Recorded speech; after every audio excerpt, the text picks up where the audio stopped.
We've been talking about black under whatever words we use for like 300 years.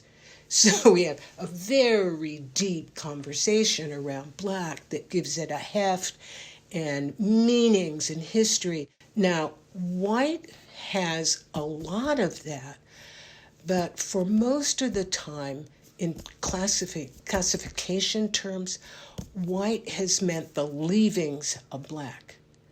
So it's kind of what's left over. People who have embraced it as an identity have been awful people. They have been white nationalists, Ku Klux Klansmen, and so forth. So it's like white Americans had this choice of being either the leavings of blackness, which they did not embrace, or Klansmen, which most of them also did not embrace. And I think the mass of white people in the United States, less now than before 2020, thought of themselves as individuals, unraced individuals.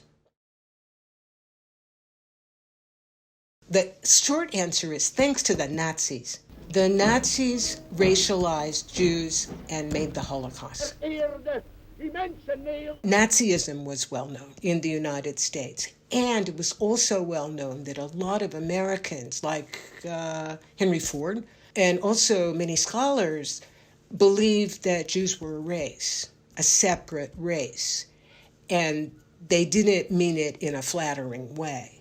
At that time, it was usually thought that, say, Irish people belonged to the Celtic race, East European Hebrews, and, these were all white races. But this was a moment in the very early 40s, as the United States was getting into the war, that we were desperately in need of national unity. And the two enemies were racial states. German conquest of Europe and Africa. Japanese conquest of the Orient. So one way of pulling all Americans into the fight against totalitarianism was to get rid of as many racial categories as possible. So the ideal was unity. And the anthropologist, the Boasian anthropologist, wrote all over the place in newspapers and books and so forth that there are only three races: the Caucasian, the Mongoloid, and the Negroid. Its motives are cultural but largely political.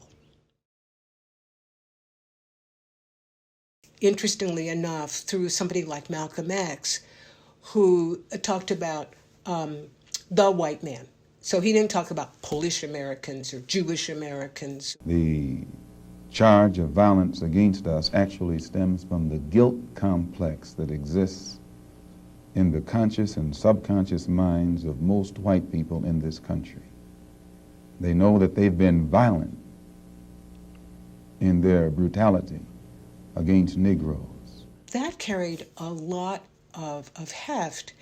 And so there's this moment in the 70s where we have white Americans standing up and saying, no, I'm not white, I'm Polish. I'm not white, I'm Greek. I'm not white, I'm Italian. Kiss me, I'm Irish, and so forth. And that's a response to Malcolm X and to the castigation of white people as just this one big mass. Trump forced masses of Americans to figure out where they belong. He ran Make America Great Again, and everybody heard white. He didn't put the word in, but he put the word in. And then Charlottesville in 2017, and his response there, he has been pushing people who might not even want to think about it or talk about it to figure out where they are in this national geography of race. Part of the ideology of race is that race is. And in our lives, we act it out on a day-to-day basis. And what I've said over and over and over again is that we make race every day And we can remake it and even unmake it by what we do. We make and unmake behavior not in words or capital letters, but in behavior.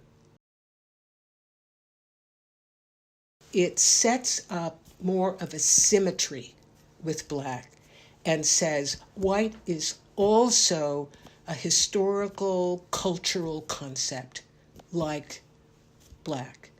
It doesn't let white people off the hook. It reminds white people that they too have a racial identity.